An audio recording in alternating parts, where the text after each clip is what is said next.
The NHL is absolutely horrified of this, and ahead of us going to be a very exciting training camp for the Toronto Maple Leafs. We have some shocking updates surrounding a couple of key players that not only has the NHL horrified, but has huge implications going forward for this Toronto Maple Leafs team. I'm going to break down these new updates, discuss what it means, as well as a few other interesting notes on this episode. You're going to want to stay tuned till the end of the video. But before we get into it all, folks, if you're a part of the percentage who aren't subscribed to the channel, quick reminder to hit that subscribe button. We're going to be going live after every single game during the regular season, videos every single day. So it's the place to be for daily Leafs content. There's a lot to go over today. We've been covering the latest news pretty extensively over here, but there's been some things that have flown under the radar for some fans and even some reporters here. And let's just start though. A couple things we'll dive into, including an interesting thing surrounding Matthew Knies. But let's just start with the training camp. Now, the training camp and the roster has both been revealed here, so feel free to pause and read through some of the players here. A couple things to note: there is no PTOs as of this moment, and last year we saw a few of them. No PTOs.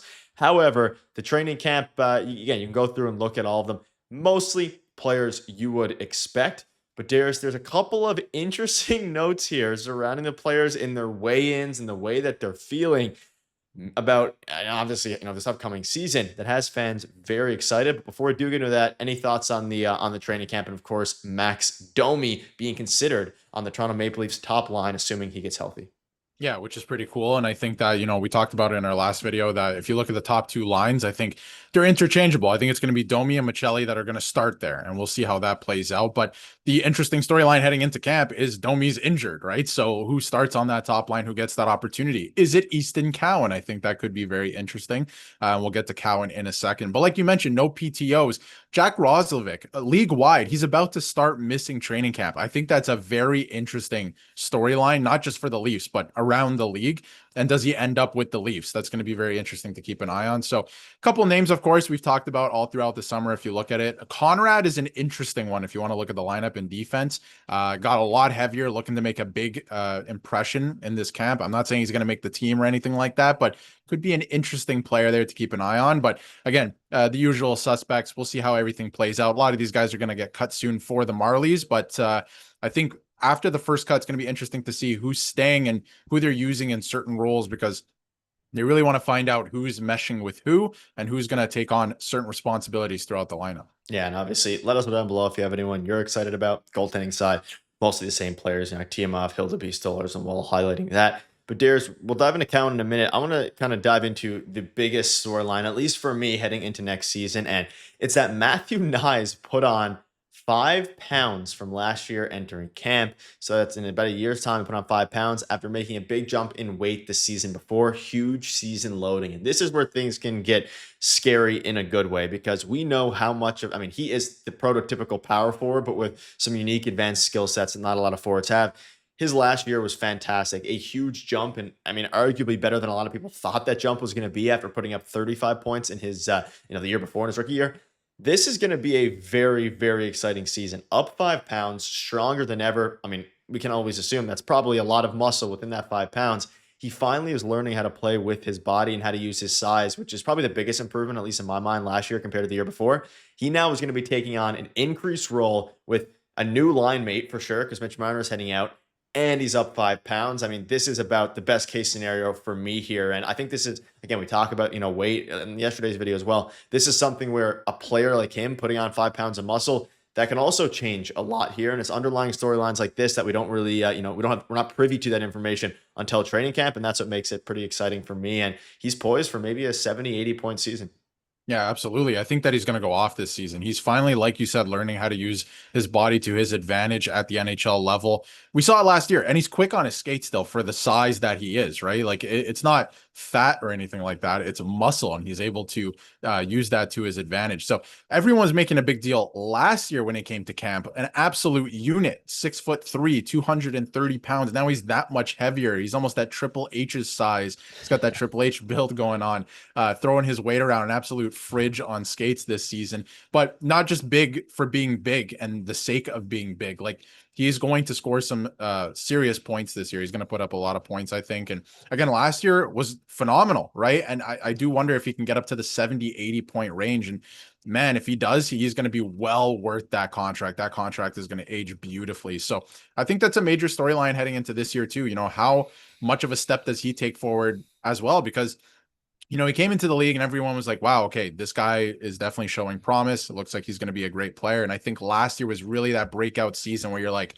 okay, he's finally learning certain things. He's learning the league. And I think this year he's going to show like, I have finally arrived. And I am very curious to see what that looks like. So he's looking awesome. I'm excited to see, you know, what he's going to do this year. And he's going to be playing with Matthews. It's just a question of who's playing beside them. So he's going to be throwing his body around. He's going to be on the power play. I do wonder if they give him a look on the penalty kill as well. That could be interesting as the season goes on. But yeah, he's come ready to go. Yeah, looking at some of the other weights here, sorry, feel free to pause. Brendan Carlo up 5 pounds. Again, it's not necessarily about whether, people are up or down a certain amount of weight. It's more so about specifically for guys like Matthew Knies, Morgan Riley, who we had a video on yesterday night. It's going to be exciting. But again, if you're interested in that, here are the full list of the posted metrics. So feel free to check those out. And it's a pretty curious time of year for a lot of these players. I'm also curious to see if some of these players won't be on the Leafs here in the next coming weeks. See Calle Yarncroc there, David Camp. It's obviously a big scenario that we'll be discussing soon. But let's touch on another player who has the potential to do a lot of good things. Now, obviously,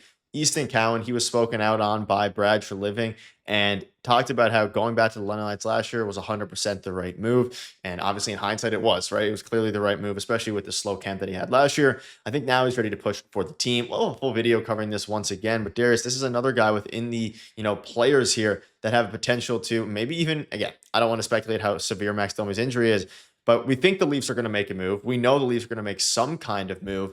And with Easton Cowan at 6 foot, 190 pounds, he's a pretty big guy as well. But I'm excited to see what he can do. And Brad Treliving giving him his own vote of confidence, talking about pushing him for this year, is also extremely encouraging. Yeah, definitely. I think for Easton Cowan coming into this camp, it's very interesting, right? Like if he plays like he did 2 years ago in camp, then he has a real shot. If he plays like he did last year, then he has no shot. He's going to the Marlies. And that's not necessarily a bad thing. It's fine for his development. But looking at Easton Cowan, if we look at the Leafs lineup this year, what have we been talking about all summer? They have to make a move. There's too many guys, right? You have a whole line that's going to be sitting in the press box, which isn't the worst thing in the world because injuries happen, but you have NHL ready players waiting in the weeds and that are not Easton Cowan. So he has to come into this camp and quite frankly, dominate. Like he has to make an impact. We don't know where he's going to start. Again, Max Domi's out. That could shift things around. Maybe he gets a chance on the first line. Maybe it is the third line in and out of games, right? Depending how the lineup looks in the games that he's going to get into. But quite frankly, he has to make an impact at that level, and he has to be impactful every single shift. He has to steal a job away from somebody, right? So he has to play that well in this preseason. So I'm really excited. Everything that he said, he wants to make the team. That's his goal. I think he understands what he needs to do. He's a smart hockey player, but it's just a matter of fact of doing it and how everything will fall into place. Injuries could happen. Maybe that opens up a door, right? We've seen that in the past with other teams. So it's going to be interesting to see what happens. How does Max Domi kind of factor into things? Do they end up making a trade for a top 6 player? Because I think that's definitely still in the mix as well, as there's some movement around the league and, guys start to get into games and teams get a feeling for, okay, this guy doesn't fit our team and we are going to move off them. So that's going to be very interesting to watch as the preseason goes along. But I would say most likely scenario, he does end up starting with the Marlies, but beautiful thing now is he can go up and down, right? So we will at some point, I'm sure, see him with the Maple Leafs this season, but we'll see. He can make an impact in training camp. He'll make the team. Yeah, and a lot of it is obviously contingent on how he does in training camp, but also maybe they're leaving that. Maybe they're not signing any PTOs because they believe in Easton Cowan a lot. We'll have to see what happens there. Let us know down below what your thoughts are. Multiple videos coming a day for you all. See you guys later.